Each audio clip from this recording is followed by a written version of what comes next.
Yo, so guys, and welcome back to a brand new Hijomeatman news video. Today we're going to be talking about the Grassini team opting to go with Ducati and the possibility of actually seeing 8 Ducatis on the grid next year. Obviously with Valentino Rossi's team yet to announce who they're going to be partnered with, but you know, it is most likely going to be Ducati, and we will see 8 Ducatis on the grid next season, which it's been interesting. You know, obviously, you know, if they can afford it and you know, do the hard work, then, you know, big up Ducati. But you know, I think a lot of us maybe would have preferred, you know, every manufacturer having one satellite team and have equal amount of bikes on the grid.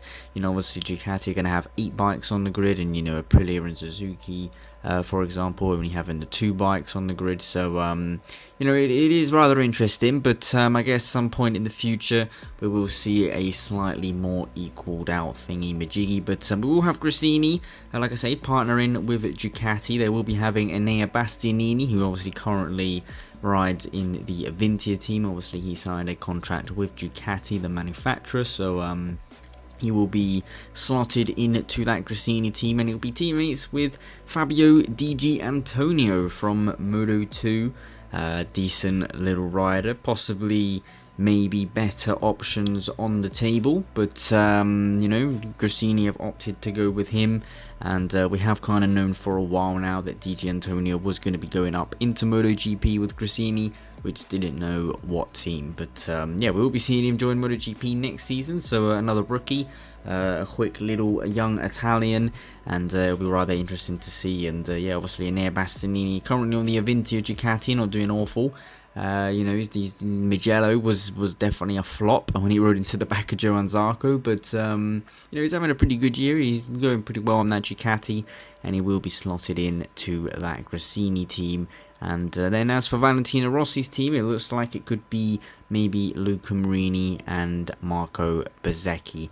Obviously a great lineup if that is, you know, to happen. Obviously they worked pretty well together when they were teammates in Moto 2, but yeah, it's definitely going to be interesting. Obviously seeing 8 Ducatis. Obviously they're not all going to be factory bikes.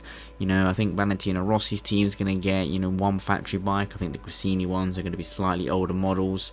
But even so, you know, the Ducatis of the last couple of years have been pretty good bikes. So, you know, even if you get the 2020 bike, you know, it is still, you know, a podium potential machine, and possibly even some wins and stuff like that. Obviously, Ducati build great bikes, and looks like everyone wants to get on board the Ducati train, you know, obviously with the Grassini team coming into the sport and joining Ducati, and then obviously Valentino Rossi team also set to join Ducati, and yeah, it's going to be interesting. Obviously 8 bikes on the grid, you know, 8 Ducatis. It's going to be hard for the competition, you know, to keep them behind, especially on the streets, having that many bikes. But yeah, it's going to be all interesting to see how it unfolds. Like I said, I would have rather have seen, you know, a Ducati, not a Ducati, a Suzuki satellite team, maybe even Aprilia. You know, they're not quite the richest team on the grid, but, you know, the bike this year is pretty decent. So it would have been cool to see one of them, but you know, we've still got an extra team on the grid, an extra 2 slots.